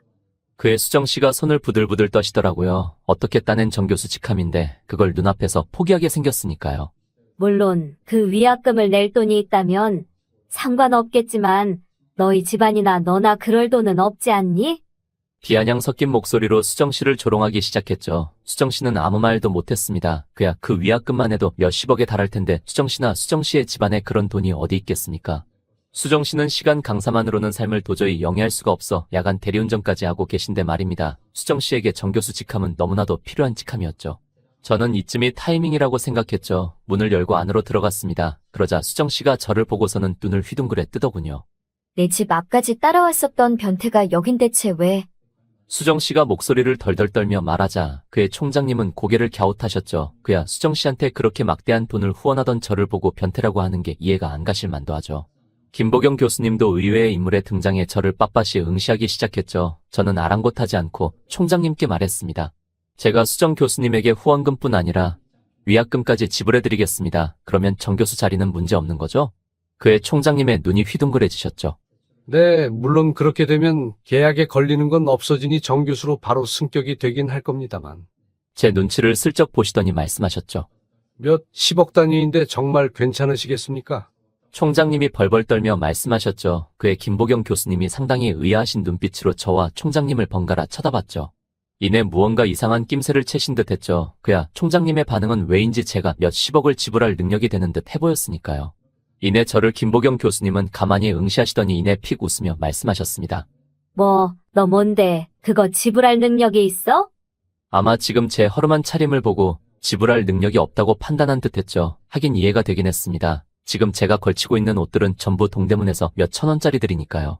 제가 누구인지 알면 그런 말 절대 못할 텐데 참 재미있더군요. 저는 말보다는 행동으로 보여주는 게 맞다고 생각했죠. 김보경 교수님을 바라보며 말했습니다. 시끄럽고 계좌번호 보내세요. 지금 바로 입금할 테니까. 허세도 이 정도면 예술이네. 역시나 허세라고 생각하신 모양이었죠. 그 심정도 이해가 되긴 했죠. 몇십억을 바로 이체할 수 있는 능력을 가진 사람이 대한민국에 얼마나 되겠습니까? 너 능력 좋다. 그렇게 바쁜 와중에도 기둥 서방이라도 한 명 생겼나 봐. 근데 너 기둥 서방한테 제대로 교육 좀 시켜야겠다. 허세도 상황 봐가면서 부리는 거라고. 능력에 맞게 자기 주제에 맞게 말이야. 원래 작은 개일수록 짖는 법이던데. 뭐? 김보경 교수님은 이내 제대로 긁힌 듯 했죠. 이내 저를 날카로운 눈매로 쳐다보며 말했습니다. 좋아. 지금 당장 보내. 대신 못 보내면 꽤 재미있는 일이 펼쳐질 테니까 각오하도록 하고, 네가 좋아하는 여자를 평생토록 내가 노예로 굴릴 거니까 말이야. 그 말을 하고 나서 이수정 교수님을 바라보며 말했죠. 네 기둥 서방이 얼마나 무능력한지 잘 봐. 누구한테 복종 해야 할지 명확하게 파악할 좋은 기회일 거야. 저는 별 신경 쓰지 않고 휴대폰을 들어 뱅킹 어플을 켰죠. 그걸 보고서는 눈을 가늘게 뜨셨죠. 이내 피식 웃으며 말씀하셨습니다. 차라리 연기를 배워보는 게 어때? 재능 낭비하는 것 같은데 누가 보면 진짜 몇십억 한 번에 이체할 능력이 있는 줄 알겠어. 나도 깜빡 속을 뻔했네. 저는 담담하게 김보경 교수님을 쳐다보며 말했죠. 계좌 확인해보세요. 이체했으니까. 김보경 교수님이 피식 웃으시더군요. 네가 뭐라고 몇십억을 한 번에 이체를 하겠니? 허세 하나는 진짜 인정이다. 너 연기자 쪽으로 나가봐. 재능 진짜 충만하네. 그거야 보시면 사실인지 허세인지 아시게 될 거 아닙니까? 그의 한숨을 고개를 절레절레 젓더니 은행 어플을 확인하셨죠. 이내 목소리가 사시나무 떨듯 떨리기 시작했습니다. 뭐야? 너 대체 뭐야? 저를 눈을 휘둥그레 뜬 채로 쳐다보는데 그 표정은 정말 잊을 수가 없습니다. 정말 너무 재미있었으니까요. 그의 수정씨가 저를 빤히 바라보더라고요. 대체 왜 저한테 이렇게까지? 이전과 달리 상당히 공손해진 목소리였죠. 그에 제가 말했습니다. 잠깐 커피 한 잔 안 하실래요? 그의 수정씨는 저를 바라보더니 이내 침을 꼴깍 삼키셨죠. 이상한 뜻으로 오해하신 듯 했죠. 무언가 큰 결심을 하신 듯 심호흡을 크게 내쉬고서는 말씀하셨습니다. 좋아요. 이내 수정씨는 제 차에 올라타고는 근처에 있는 커피숍으로 향하기 시작했죠. 그 차 안에서는 상당히 긴 정적이 흘렀습니다. 그런데 왜인지 옆에서는 따가운 시선이 느껴지더군요. 이내 그녀가 말을 꺼냈습니다. 그런데 엄청 익숙한 목소리인데 혹시 저희 아는 사이인가요? 뜨끔했죠. 예전 수정 교수님과 알던 앳된 시절과는 많이 변해서 못 알아보시는 게 당연하다 생각했지만 곰곰이 생각해보니 제가 최근에 방송이나 광고나 엄청 나가다 보니 제 목소리는 엄청 유명해졌으니까요. 아마 전 국민에게 익숙한 목소리일 게 분명하죠. 그럴 리가요. 이제 내리죠. 네. 수정 씨가 주위를 둘러봤습니다. 상당히 외진 카페였죠. 주변에 사람도 거의 돌아다니지 않는 엄청 외딴 곳이요. 수정 씨는 저를 빤히 보더니 이내 침을 꼴깍 삼키더군요. 역시나 이상한 걸로 오해하신 모양이었습니다. 이내 저희는 카페 안으로 들어가서 카운터 앞에 섰죠. 뭐 드실래요? 저는 제일 싼 거면 돼요. 수정 씨의 목소리에는 긴장감이 잔뜩 서려 있었죠. 이내 저는 그 커피들을 받아 들고 2층 테이블로 향했죠. 수정 씨는 긴장감 잔뜩 서린 눈빛으로 의자에 앉아 저를 보고 있더군요. 그야 당연했습니다. 아예 생판 모르는 남이 아니 더 정확하게 말하면 변태군요. 그 변태가 몇십억의 위약금을 물어준 것도 모자라서 이 외진 곳까지 데리고 왔으니 말입니다. 저는 수정 씨를 바라봤죠. 예전과 달리 상당히 눈빛이 죽어 있으셨죠. 갖은 세상 풍파를 맞으며 세상에 공짜는 없다는 걸 뼈저리게 학습하신 듯했죠. 하지만 제가 빤히 바라보는 걸 수정 씨는 오해하신 듯했죠. 이내 이빨을 꽉 깨물며 말했습니다. 뭐든지 감수할 테니까 부모님한테만큼은 말하지 말아주세요. 너무 마음 아파하실 테니까. 그에 저는 피식 웃었죠. 우스워요? 제가 얼마나 고심하고 내린 결론인데 돈 많으면 사람의 진심이 웃음나요? 아니요, 그게 아니라요. 웃지 않고 싶었는데 웃을 수밖에 없었죠. 수정 씨의 모습이 너무 귀여웠으니까요. 수정 씨의 볼이 점점 빨갛게 물들기 시작했죠. 그것마저도 너무 귀여웠습니다. 마음이 단단히 빼앗긴 상태인 거죠. 정말 큰일 났다 싶었습니다. 수정 씨는 계속해서 뾰루퉁한 표정을 짓고 계셨죠. 정말 조금만 더 하면 폭발할 것 같아 이제는 슬슬 말해야 할 때라고 생각했습니다. 아무것도 바라지 않습니다. 네? 그의 수정 씨가 눈을 휘둥그레 뜨셨죠. 아무것도 바라지 않는다니요. 몇십억에 달하는 위약금도 물어주고 어마어마한 연구비까지 후원을 했는데 아무것도 바라지 않는다니요. 제가 생각해도 말이 안 되죠. 거짓말하지 말고 빨리 원하는 걸 말하세요. 정말 없습니다. 그렇게 몇 번을 계속해서 반복해서 문답을 주고받았죠. 처음에는 믿지 못하던 수정 씨도 이제는 몇십억을 내주고도 아무것도 바라지 않는 건가 의심하는 단계였죠. 정말요? 네. 그러자 눈을 가늘게 뜨시더니 이내 가방에서 무언가 주섬주섬 꺼내더군요. 이내 그 종이에 무언가를 쓰기 시작했습니다. 여기에 사인하세요. 이게 뭔데요? 정말로 아무것도 바라지 않는다는 계약서입니다. 그에 저는 피식 웃었죠. 정말 수정씨다웠죠. 왜 웃는 건데요, 대체? 아니 이런 거 말고 제대로 하죠. 변호사 공증서서 말입니다. 진짜 진심이시군요. 그제서야 수정씨는 본격적으로 믿으시는 눈치였죠. 하지만 대체 왜? 예전에 수정씨에게 엄청나게 큰 도움을 받아서요. 이내 그 말을 들으시고는 골똘히 생각하시는 듯 하더니 제 얼굴을 유심히 쳐다보시더니 말씀하시더라고요. 설마? 네, 맞습니다. 이내 저는 마스크와 선글라스를 벗었죠. 그러니 수정씨의 입이 쩍 벌어졌죠. 너 민호구나? 원래라면 밝힐 생각은 없었습니다. 수정씨의 성격대로라면 저에게 빚지고는 절대 못 살 테니까요. 그래서 원래라면 익명의 후원자로 남을 생각이었지만 그 선택은 오히려 선생님을 더 찝찝하게 만드는 것이라고 생각을 했죠. 그야 그렇지 않습니까? 익명의 후원자에게 몇십억의 돈을 받고서 조마조마해서 잠이라도 제대로 자겠습니까?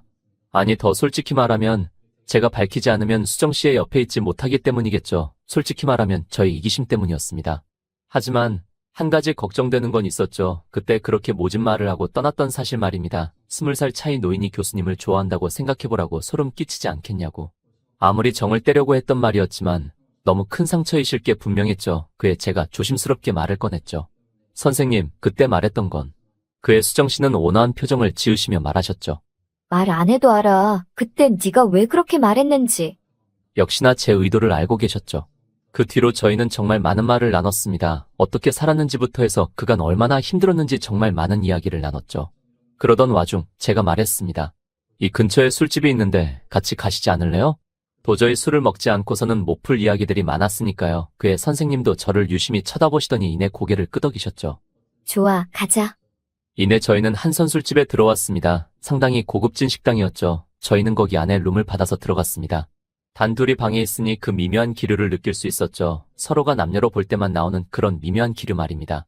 하지만 도저히 맨정신으로는 말을 못하겠더군요. 그래서 저는 연신술을 들이켰죠. 선생님도 맨정신으로는 못 버티시겠는지 연신술을 들이키셨죠. 이내 저는 조심스럽게 말을 꺼냈습니다. 지금 제가 지불한 위약금이나 후원금은 그냥 받아주세요. 아무것도 안 해주셔도 되니까. 어떻게 그럴 수 있니? 너한테 빚을 지고 어떻게 내가. 역시나 예상대로의 반응이었죠. 선생님다웠습니다. 하지만 저는 도저히 여기서는 양보할 수 없었죠. 그간 교수님을 그렇게 떠나보내고 얼마나 죄책감에 시달렸는지 썼던 일기들을 보여드렸죠. 그걸 유심히 훑어보시더니 이내 입술을 꾹 다무시더라고요. 저는 선생님의 손을 꼭 잡고서는 말했죠. 그러니까 꼭 받아주세요. 선생님을 고개를 끄덕이셨죠. 여기까지는 성공적이었습니다. 이제는 정말 본격적인 이야기를 꺼내야 했죠. 지금부터가 본 게임이었습니다. 선생님의 옆에 쭉 같이 있고 싶습니다. 그러면 같이 있으면 되잖아. 뭐가 문제인데? 선생님이 고개를 갸웃저으며 말하셨죠. 제 말뜻을 오해한 듯 했습니다. 단순히 옆에 있는다는 뜻이 아니었는데. 이내 제 표정을 보고 제 의도를 이해한 듯 선생님의 볼도 빨갛게 달아오르더라고요. 저희 둘 다 술을 이렇게 왕창 마시지 않았다면 못 견뎠을 겁니다. 늦었지만 저랑 재출발하시지 않겠습니까? 그의 선생님께서 입술을 꾹 다무시며 그러시더라고요. 너랑 20살 차이 나는데 정말 괜찮니? 넌 앞으로 미래가 너무 창창하잖아. 선생님의 말은 맞긴 했죠. 아직 저는 너무나도 젊고 돈도 많죠. 앞으로 젊고 예쁜 여자는 정말 골라서 만날 수 있을 정도로요. 하지만 저에게는 그런 건 어떤 행복감도 주지 못합니다. 다른 걸 다 가져도 선생님과 같이 있지 못한다면 모든 게 다 의미가 없죠. 그 말을 하니 선생님께서는 입술을 꾹 깨물며 말하셨습니다. 지금은 술김에 하는 말이니 나중에 술 깨고도 그 마음이 변치 않는다면 연락해. 그러면 나도 한번 진지하게 생각해 볼 테니까. 그 말을 끝으로 수정 씨는 일어나셨습니다. 이제 조금 뒤면 연락을 드려야 하는 타이밍입니다. 여러분들이라면 어떻게 하시겠습니까? 저는 지금 맨정신에도 수정 씨의 옆에 있어드리고 싶습니다. 하지만 어떻게 말씀을 드려야 부담을 느끼지 않고 자연스럽게 받아들이실지 무척이나 고민이 됩니다. 여러분들의 고견을 여쭙고자 사연을 신청했습니다. 이상으로 사연자분의 사연 마치겠습니다. 구독을 눌러주셔야 사연자분의 뒷이야기가 올라왔을 때 받아보실 수가 있게 됩니다.